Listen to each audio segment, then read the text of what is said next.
que já esteve aqui ano passado, aliás, em outras ocasiões, mas é a primeira vez como empossada, né? Como nova presidente da subseção. Aliás, marcando história que é a primeira presidente, primeira mulher a ocupar, sendo eleita a presidência da subseção. Como é que está sendo esse primeiro período? Esses momentos estão sendo desse mandato, doutora? Estão sendo muito bons, mas eu acho que também uma loucura, né? Porque, veja bem, há 6 anos atrás, né, na última gestão que eu participei, as demandas da advocacia eram outras, Sim. né? E hoje completamente diferente, a agilidade, né, na resolução dos problemas. Então a gente tem enfrentado aí várias questões, mas tudo resolvível, tudo tranquilo, né? Temos uma boa interlocução aí com os poderes, então tá tudo certo, mas é bastante trabalho, bastante. Estava ali na cozinha ali, conversando com a doutora antes, e ela comentava sobre a posse, né? A Amanda também estava junto, bastante prestigiada, até eu não estive presente, mas vi várias imagens, muito prestigiado, e a doutora surpresa, né? E eu falei para ela, é o prestígio, não só da instituição em si, né? Mas também de quem está à frente, porque se fosse uma pessoa que ninguém gostasse, o sujeito ia receber o convite e dizer, vou mandar um representante, não posso, já tenho compromisso, mas quando você tem um grande número de pessoas, mostra também esse prestígio. A senhora vê dessa forma também? Eu fiquei muito surpresa e feliz também, porque nós convidamos aí, tentamos prestigiar aí todos os poderes, tanto as entidades civis como as públicas.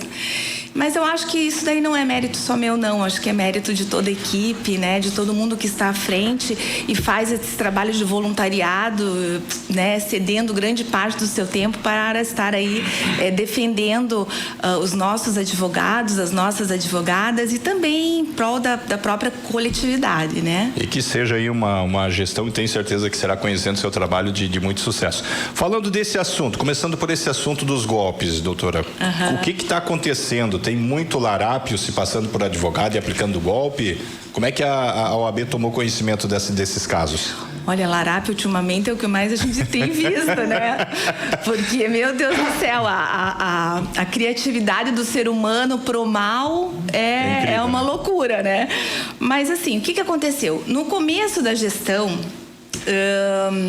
a seccional, claro, através das subseções, nós temos 53 subseções no estado de Santa Catarina, começou a perceber muitas denúncias, né? Muitas denúncias, advogados falando, olha, tô se passando por mim, né?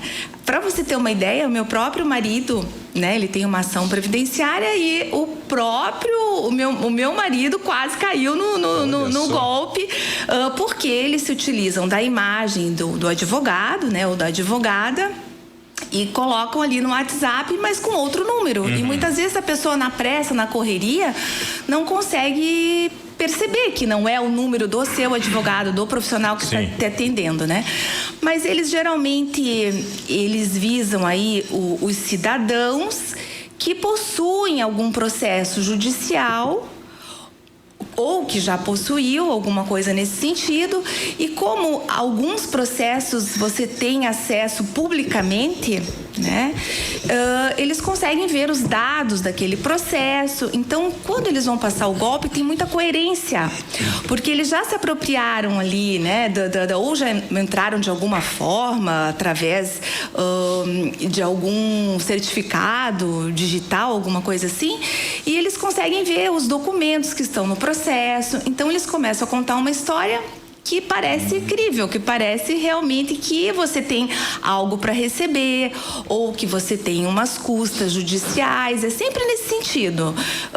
Olha, a gente está entrando em contato, ou é a secretária do doutor, ou é o doutor com a foto, né?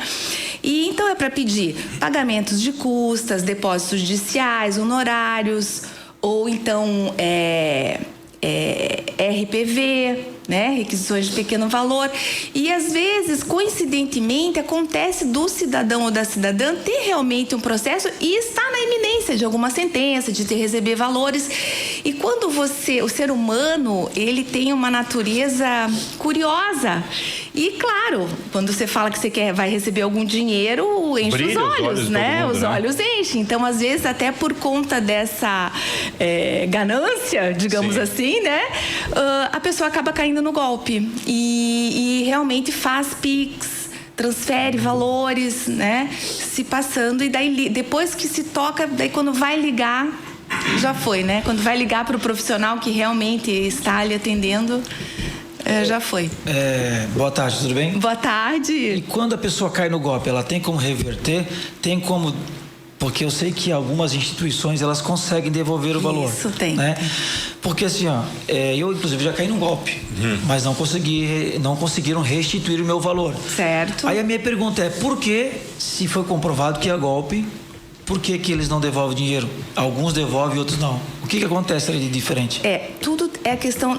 Tem um sistema, que é o MED, aqui até eu anotei para trazer para vocês, que é o Mecanismo Especial de Devolução do Pix, né? Que permite essa recuperação. Foi isso aí mesmo que... essa mensagem que me mandaram. Então como é que... O que a gente... Eu anotei aqui o que tem que fazer, né? Tem que informar imediatamente, quando você realmente transferiu o valor, tu já tem que entrar em contato com o teu banco, né? A primeira providência a ser tomada.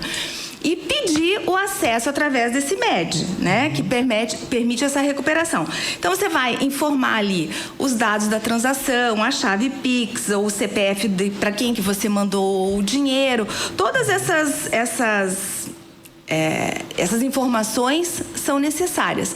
Sim. E você tem que pedir para o banco para você fazer uma contestação desses valores, mas só acontece que, às vezes, a demora, ou então o próprio fraudador, ele já retira muito rapidamente o dinheiro na conta, né? Então, sim, não consegue essa devolução. Mas daí tu tem que procurar os meios judiciais e ver ali, caso a caso, se existe a possibilidade de devolução, ainda que seja por uma ação judicial ou, né, de outra forma, uma notificação, alguma coisa assim. E o interessante é que quando é o nome de uma pessoa, aí você desconfia, né? Porque ninguém vai pedir em nome de um banco, é você transferindo numa pessoa, no caso a pessoa física, né? Mas no meu caso era o nome de é como se fosse uma associação. Entendi. Associação de advogados e tal. Como é que eles conseguem usar o nome de uma empresa? Claro que hoje o golpe... Criar uma conta? Criar Sim. uma conta que como se fosse verdadeira. Em nome do Banco do Brasil, por exemplo. Aí o banco realmente tem uma responsabilidade, né? Tem uma responsabilidade conjunta aí em relação a isso.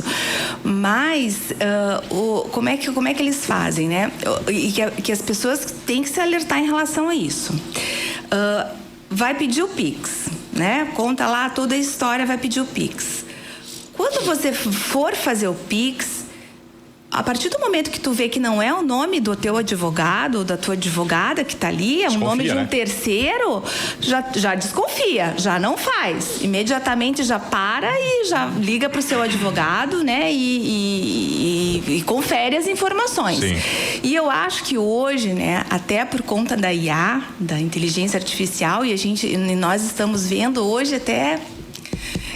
eu vi uma decisão nos Estados Unidos que um advogado, ele estava fazendo uma defesa na corte lá, e ele foi usar um vídeo para explicar o caso dele, como que era, e ele usou ele mesmo, ele fez um avatar dele e fez essa defesa na corte.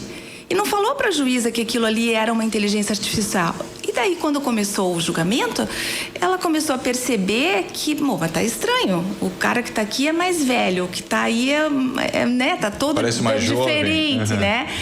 E daí ele foi seriamente repreendido. Não sei quais foram as consequências, né? Depois, né? Mas para vocês verem que a gente também tem escutado utilização de voz igual Sim. da própria pessoa e até de imagem, né? Eles estão se utilizando também. Talvez a gente tenha que voltar, retroceder um pouco e ter relações mais pessoais, né? E pessoalmente conversar e conferir com o seu advogado, com a sua advogada, né? Se realmente aquilo é verdade. E outra coisa que eu acho que é importante a gente salientar para o público também é que sempre quando você for fazer o contrato de honorários, e os advogados têm que prestar muita atenção nisso, é você colocar lá no teu contrato uma cláusula e que o cliente fique ciente. Nós só vamos entrar em contato contigo por esse telefone aqui do WhatsApp, ou então por esse e-mail. E também reforçar a segurança dos advogados fazendo novos e-mails, não com Hotmail, Gmail, esses aí, mas com adv.br, que eu acho que isso daí também traz uma segurança... Profissional, né? O chamado e-mail profissional. Também traz uma segurança maior, né? Agora, pois não, Amanda. Doutora, você também falou a questão das pessoas verem que tem um dinheiro que ele atrai, né? É uma característica dos golpes, né? Isso. E a outra...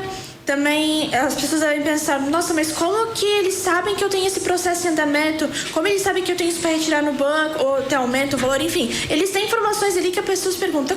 Acho que não é mentira, porque... Muita segurança, né? Muita no que segurança, traz, né? mas isso é transparente hoje em dia. Tem como consultar. Tem o Jus Brasil, tem caminhos. Mas... Em Brusque, como é que tá a situação desses casos? É alarmante? Tá baixo esses casos? Como é que tá indo? Toda semana eu recebo ligação de colegas que estão sendo vítimas de golpes, mas eu acredito, eu nunca fui, né? Até porque eu acho que eu sou muito reservada nas redes sociais, não sei, mas enfim. E eu não sei qual que é o critério que eles usam, né? Também para buscar qual profissional que eles vão se apropriar aí dos dados, né? Como é que é o critério que eles usam. Mas toda semana eu recebo e cada vez mais eles vão se aperfeiçoando, né? Você veja, até acho que umas 2 semanas atrás ligou um advogado dizendo assim: poxa, Cristiana, eu entrei ontem com uma execução. Hoje já ligaram para o meu cliente falando da execução e pedindo o valor de custas. Tem um valor aqui de diferencial de custas aqui. São rápidos. São muito rápidos, né? Então eles têm informações privilegiadas e por isso que até o próprio Poder Judiciário também tem feito aí muitas adequações nos termos de segurança. Então hoje, para a gente entrar para ver um processo de forma que você consiga acessar todos os documentos que estão ali, né? Nós temos uma autenticação em 2 fatores, que daí vem um código no teu celular. Então, são vários mecanismos que estão sendo implantados justamente porque o aumento desses golpes, né? Eles tiveram, assim, uma avalanche aí nos últimos Essa semana, eu até para contribuir, eu recebi de uma amiga, que é nosso ouvinte, inclusive deve estar nos ouvindo agora, não vou citar o nome dela, mas ela vai se identificar, ela me mandou um boleto. Valdomiro, será que isso aqui é verdade, é golpe? Uma cobrança do Tribunal de Justiça de Santa Catarina. E ela é uma pessoa bem informada, se informa, ouve noticiário, enfim. Eu olhei e olha, eu acho que é golpe, mas eu faço uma recomendação, dá um pulinho ali no fórum, ali na entrada do fórum você já vai conseguir verificar se trata-se. Mas a primeira pergunta que eu te faço é: tens alguma ação que está sendo movida? Não tenho. Essas perguntas vão eliminando, mas por via das dúvidas, o que ela fez? Eu acredito que ela foi até o fórum para tirar essa dúvida. Mas impressionante como estava lá os dados, CPF e tudo. Eles fraudam, né? Eles fazem alvarás fictícios e com tudo, com o símbolo do Poder Judiciário, com os números dos processos. Eles fazem tudo com o nome das partes. Eles fazem isso, né? Então, claro que acaba ficando, a pessoa acaba achando, não, realmente é verdade. Sim. Mas não. E vejam bem, né? Até quando você vai ter que pagar alguma custa, ou tem que ver os boletos oficiais, né? Que são ali o GRU, a DARF, a DAR. Então, são boletos que realmente são os que são utilizados para esse tipo de recolhimento, né? Agora, o impressionante é como que eles têm informações que só você sabe e a outra pessoa envolvida no caso, no processo, que é da sua intimidade. Como que eles conseguem esse tipo de informação? Até uma vez a gente estava comentando aqui, acho que foi o Dirley que comentou, alguém está passando esses dados? Então tem mais gente envolvida nos golpes? Não tem, doutora? Provavelmente, né? Provavelmente. Não é uma pessoa só, ela conta com pessoas que estão ao seu redor. Não. A gente não pode especular, mas obviamente que tem pessoas privilegiando esses dados, passando as informações, certamente, né? Mas como eu te disse, hoje, por exemplo, no Poder Judiciário, né, o processo ele é público. Vocês não vão, se vocês forem acessar, vocês não vão conseguir acessar os documentos que estão ali, Sim. né? Vocês vão saber claro, quando não é caso de segredo de justiça, né? Sim. Temos que deixar isso bem claro, porque tem casos que são segredo de justiça, não vai ter acesso, só aquelas partes. Mas, certamente que tem acesso aí de uma forma bem privilegiada. É que, na verdade, os dados. existe uma indústria do golpe muito grande. Envolve muita gente, né? Tem golpe que vai disso, vai até a van, Valdomiro, a gente vê. São bem diferenciados. Sim, é de todo tipo, de toda maneira. Eu nunca caí em nenhum golpe, né? Até porque eu sou muito, apesar de ser uma pessoa pública, mas eu tomo muito cuidado com os meus dados. Por exemplo, meu WhatsApp, pegar o WhatsApp como exemplo, só aparece a minha foto ali para quem está nos meus contatos. Não tem, tá no meu contato, tá cadastrado, vai ver a minha foto. Se algum estranho mandar, tem algumas pessoas às vezes me mandam mensagem: Damota, não tem foto no teu WhatsApp? Não é que não tem, tá lá, só que tenho esse cuidado, né? Você tem que daí acrescentar aquela pessoa, né? Exatamente. Então, e aí eu até para contribuir com o Anderson, a gente às vezes não se toca, mas a gente bota muita informação na rede social. Eu sei que você é uma pessoa reservada também, não tem muita, mas às vezes a gente acaba botando muita informação. Isso vai municiando esse pessoal. E eles vão fuçando aqui, fuçando ali, eles têm acesso aos dados, não só pessoais, mas aos dados sensíveis da pessoa. Sim, exato. Como que, né, qual a raça, o que a pessoa faz, como ela tem, né, esses meios e acaba realmente ficando muito exposto, né? Mas assim, também é importante, sabe, a gente ressaltar aqui o boletim de ocorrência, né? Tanto do cidadão quanto do advogado. Porque são duas vítimas, né? Sim, exatamente. É a pessoa que perde o dinheiro e o advogado que estão se passando por ele. Então, é importante isso. Por quê? Porque hoje, né, já existe uma comissão lá em Florianópolis, né, através da seccional, que está recebendo todos esses dados, né, e mais ainda que semana passada, eu acho, em março, teve o Colégio de Presidentes do Brasil, né, das seccionais do Brasil, em Manaus. E lá começou essa discussão. E daí eles fizeram um ofício para o ministro Lewandowski para que a Polícia Federal que passasse a investigação desses crimes por conta da federação, porque não acontece só em Santa Catarina. Esses golpes estão acontecendo, né, no Brasil todo. E o ministro deferiu, né? Então agora passou para a Polícia Federal, para vocês verem aí, né, a dimensão, né, que estão esse tipo de crime, né? Pode ser depois do intervalo, Amanda? Pode ser. Pode ser? Dá para fazer no Isso, vamos fazer um intervalo rapidinho, só pra gente deixar em dia aqui, daí depois a Amanda faz a sua pergunta e nós continuamos aqui no bate-papo com a doutora Cristiana Guedes. Até se você tiver alguma curiosidade aí sobre esse tema que nós estamos debatendo aqui, manda aqui no nosso WhatsApp, manda no nosso chat que nós, na sequência, vamos trazer aqui para você. Estando aqui com o Conexão 92 e o papo aqui no bastidor tá bom, viu? É um assunto que rende o programa inteiro, né? Só que o Edson Dias está dizendo ali no nosso YouTube, a polícia tem que ser comandada pelos governadores do estado, mas as polícias já são comandadas, viu, Edson? A militar e a civil estão subordinadas aos governos estaduais. A Polícia Federal está subordinada à União, ao governo federal, porque trata das questões relacionadas a crimes federais. Então, cada um tem a sua atribuição. Hoje, as polícias civil e militar já são comandadas pelos governadores do estado, né? Aqui no nosso WhatsApp, o meu amigo Pedro Rosindo está dizendo assim: Valdomiro, boa tarde, ontem o seu dia você sumiu da Mota. Não sumi, Pedro, é que na segunda-feira eu tenho um outro compromisso fora da cidade, inclusive, e eu não estou na emissora na segunda, mas terça-feira eu já estou aqui, tá? A Lilian também está aqui participando conosco, mandando aqui a sua mensagem, interagindo na nossa programação. Amanda, você tinha uma pergunta para fazer para a doutora, né? Sim, Valdomiro. Uma questão que a gente vê muito por ali é de que talvez o público da terceira idade seja o maior afetado por esses golpes. As pessoas pensam, talvez eles não sejam tão antenados as prevenções desses golpes, a como não cair nesses golpes. Mas, doutora, é a terceira idade realmente o maior foco desses criminosos ou outras idades também podem cair nessas tentativas de golpe?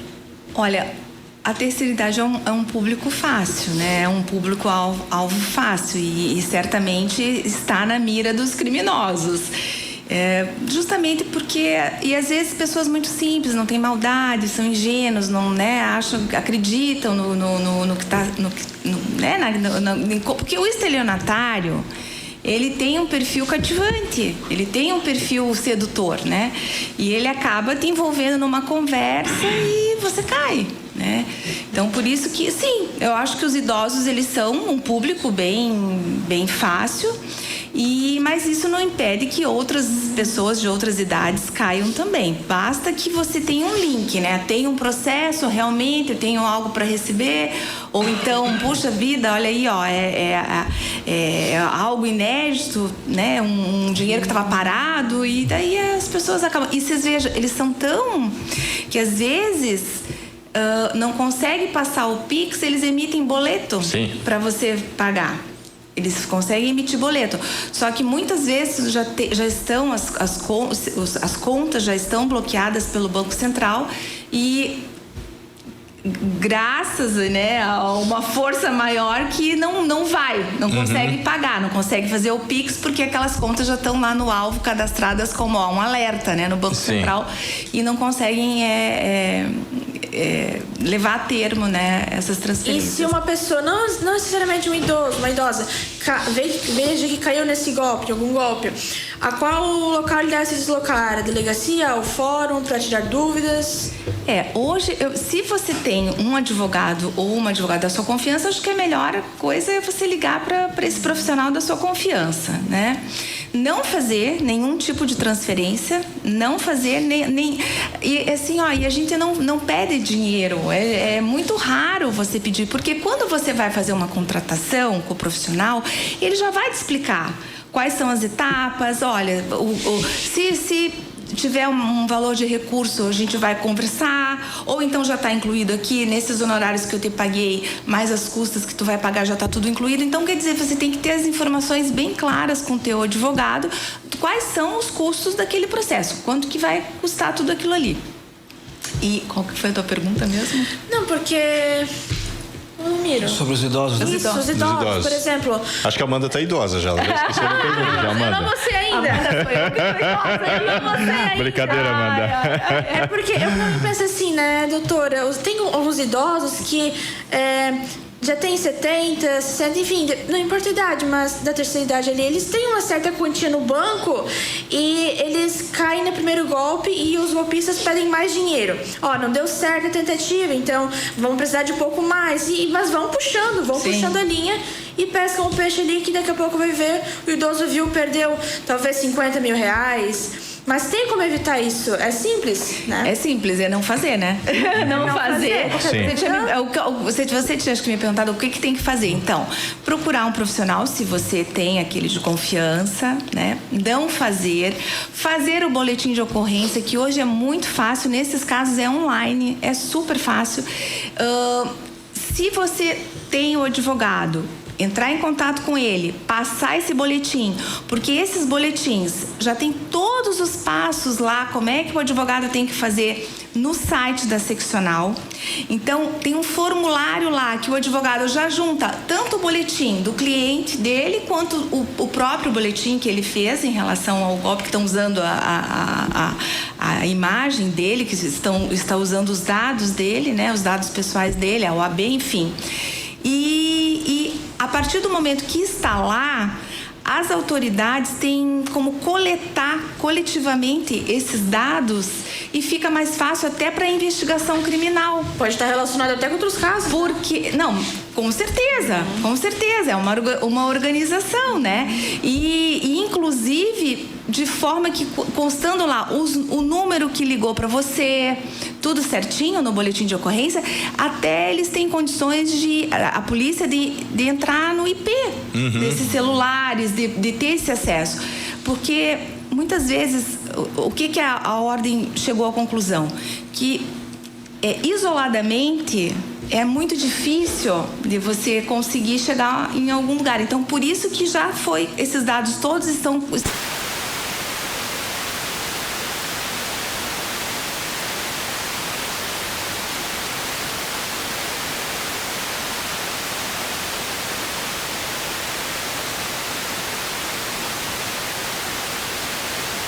execuções aí, esses criminosos, né? Obrigado, Felipe. Tava um chiaço aqui, achei que tinha saído do ar, mas não, tá tudo certo. Aliás, saiu aí, você dá um toque aqui pra gente, que deu um chiaço aqui, mas eu acho que não chegou a sair fora, né? Doutora, com relação a esses golpes aqui, eu imagino que a maioria deles, pelo menos, seja digital, seja online, né? Tem algum histórico de algum tipo de contato feito presencialmente? Eu imagino que, no caso, falando aqui do espectro local, o advogado acaba sendo uma pessoa bem próxima. Se a pessoa não conhece, mas de alguma forma já ouviu falar, tal.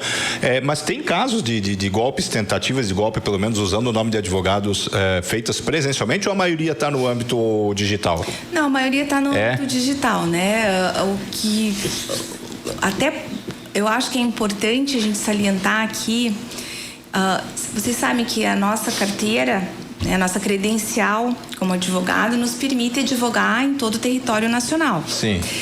Porém, eu acho que você contratar um advogado da tua região, uma advogada da tua região, nós temos excelentes profissionais. Nós prestigiamos, né, os profissionais que aqui estão, que aqui moram, que deixam seus impostos aqui, porque eu sempre digo, eu moro em Brusque há 21 anos. E eu sempre vi um movimento aqui em Brusque de muitas pessoas comprarem, eu vou para Balneário Camboriú fazer compra, né? Digamos assim. Sim. E eu sempre falo, poxa vida, mas por quê? Vamos utilizar o nosso comércio local, vamos fortalecer os nossos laços aqui, né? E a mesma coisa eu digo em relação à advocacia. Nós temos excelentes advogados, a gente está vendo muito advogado de fora, o que não tem mal nenhum, os bons profissionais eu acho que está tudo certo, mas, por exemplo, vou contar para vocês uma história rapidamente, tem tempo para eu falar? Veja, eu fiz um divórcio e eu era advogada do homem. Quando nós chegamos lá na audiência, a ex-esposa dele foi sem advogado.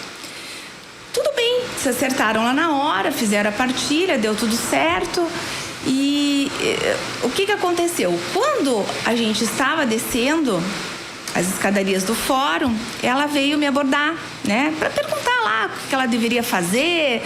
Como ela estava sem advogado, eu me senti livre para conversar com ela, porque se ela tivesse, jamais a gente conversaria, né? Tudo bem. Falei, olha, fulana, quem sabe a senhora já está na casa, compra a parte dele, enfim, né? Informalmente, né? Tudo bem. Passou quase 2 anos, estou eu no escritório, já divorciados, liga ela. Doutora, não sei se a senhora vai lembrar, né? A senhora não foi a minha advogada, mas foi do meu ex-marido. Aí eu falei, me dá um tempinho, vou relembrar aqui. Eu entrei no processo. Aí ela me disse o seguinte, porque é o seguinte, eu quero saber como é que tá a nossa situação. Porque eu já contratei outro advogado online. O advogado era lá de outro estado, acho que era Minas Gerais. E já paguei algumas parcelas, ele fez e não sei o quê, porque isso daí não saiu nunca, justamente porque ela não tinha contratado advogado anteriormente, né? Aí, quando ela ligou, que eu fui olhar o processo, eu falei, mas senhora, a senhora já está divorciada há 2 anos, né? A senhora corre atrás aí do seu prejuízo, porque o profissional não teve a capacidade de pegar uma certidão atualizada de casamento e ver que ali já estava averbado o divórcio, né? E ela estava pagando a 3ª prestação, não sei como é que ela se resolveu. Mas então, isso que eu digo, quando você está com o teu advogado próximo de você, que você pode ir lá e, ainda que seja por uma chamada de vídeo ou presencialmente, mas aí você fica, é mais fácil essa relação, né? É mais fácil essa relação e a confiança que se estabelece. Então, por isso que eu digo, vamos contratar os nossos profissionais aqui da região, porque nós temos excelentes profissionais. A internet está aí para ser uma maravilha em termos de funcionalidade, mas ela acaba sendo, às vezes, uma ferramenta que joga contra, né? Por conta da ação dos golpistas, e tem de todo tipo, né? Tem de toda maneira, né? Por mais que se oriente, por mais que se traga informação, mas sempre vai ter. E aí não é só os idosos, tá? Existe um negócio... Não é só os idosos. O idoso, claro. O idoso, ele é muito... até pelo fato da tecnologia ser uma coisa nova, né? Muito idoso aí não tem muita familiaridade, acesso, né? Tem jovens que são mais vulneráveis do que idosos. Também, mas o jovem não pode reclamar de informação, né? E o primeiro passo eu penso que é desconfiar. Vou citar um exemplo meu. Eu tive uma situação de pendência com tributos federais da minha empresa, tempos atrás, e aí o governo federal, principalmente, ele não negocia com você, ele já manda para cartório. Se você está com a dívida, né, ele não tem conversa, né? Ele não vai, ele não te oferece, ele já manda direto para o cartório, né? Aí o cartório entrou em contato comigo e eu nunca tinha recebido um contato daquilo pelo WhatsApp, né? Eu desconfiei, né? Obviamente não fiz nenhuma negociação. Óbvio que o cartório está aqui no município, é mais fácil de você ir lá. Mas qual foi o primeiro passo? Poderia ter pago, porque eu sabia que a dívida existia, poderia ter pago simplesmente, mas não, eu desconfiei, fui conferir pessoalmente e vi que realmente o serviço está disponível. Mas acho que o primeiro passo, né, doutor, para qualquer tipo de golpe é desconfiar. Veio um tipo de cobrança para você, o primeiro passo é desconfiar e depois adotar os meios necessários legais, né? Valdemiro, veja bem, olha só, eu quase que num golpe, vocês vejam, agora a gente já está saindo um pouco do assunto, mas é para você ver a dimensão, né? A dimensão do negócio. Eu tinha que alugar um imóvel em Florianópolis, porque na época minha filha estava fazendo mudança e estava estudando lá. Aí ela falou pra mim: mãe, achei o imóvel, do jeito que eu quero, tá aqui as fotos, e era nesses jornais, eu não sei o nome, mas era, também não vou falar, né, o nome, mas era assim, desses de classificados rápidos, de venda de carro e locação de imóvel e tal. Aí quando ela falou, só que é o seguinte, o cara tá pedindo um valor de caução pra gente poder ir, porque ele disse que tem várias pessoas aí querendo ver o imóvel. Já desconfiei, falei, filha, não existe isso, eu nunca ouvi falar disso, você fazer uma caução para tu poder visitar o imóvel, é golpe. Não é golpe, vamos lá que eu vou te mostrar que é golpe. Quando a gente chegou lá, chegamos, né, no endereço e tal, o que aconteceu? Era por fora a foto da casa, por dentro eram outras fotos aleatórias, e eu vi uma senhorinha numa janela assim, na casa próxima, né? Falei: senhora, a senhora sabe se essa casa aqui tá alugando? Porque... Alugando? Não, essa rua aqui é só da minha família, isso daí é meu irmão, mora aí há não sei quantos anos. Então, para vocês verem como hoje a gente tem que desconfiar de tudo mesmo. Porque, assim, é muito tênue a linha para você cair numa situação assim. Tem que ficar bem esperto, né? Eu só para finalizar, eu penso que a polícia deve pegar pesado e deve fazer a pessoa trabalhar para pagar e restituir todo o valor que ele prejudicou a outra pessoa. Porque quantas pessoas tiveram, às vezes, dinheiro que era para uma viagem... De uma vida toda, muitas vezes, né? Pra e saúde. um cara vai lá e pega para saúde. Então, assim, eu acho que tem que pegar pesado. É R$200, é que não importa o valor. Só para a pessoa não fazer mais isso e para os outros ficarem espertos. Se cair no golpe, se a gente aplicar o golpe, a polícia está em cima, e que bom que a federal, né, que a doutora falou que agora a federal vai estar. Mas tem que pegar pesado mesmo, fazer o cara pagar. Tirar tudo que ele tem, para ele sofrer na pele, né, e nunca mais fazer isso. E se ele não tem dinheiro, então tu vai trabalhar e o dinheiro que tu vai receber do teu salário, tu vai pagar e restituir aquela pessoa. Tem que ser radical assim, na minha opinião. Logo eu vejo as informações, como é que estão lá no seccional, e passo para vocês. Legal, joia. Bom? 12h40, doutora Cristiana Guedes, muitíssimo obrigado por esse bate-papo. A gente teria aí muito assunto, mas em outra oportunidade certamente vamos convidá-la aí para a gente poder estender essa conversa. Obrigada a vocês, eu que agradeço, e um abraço aí a toda a população que está nos ouvindo.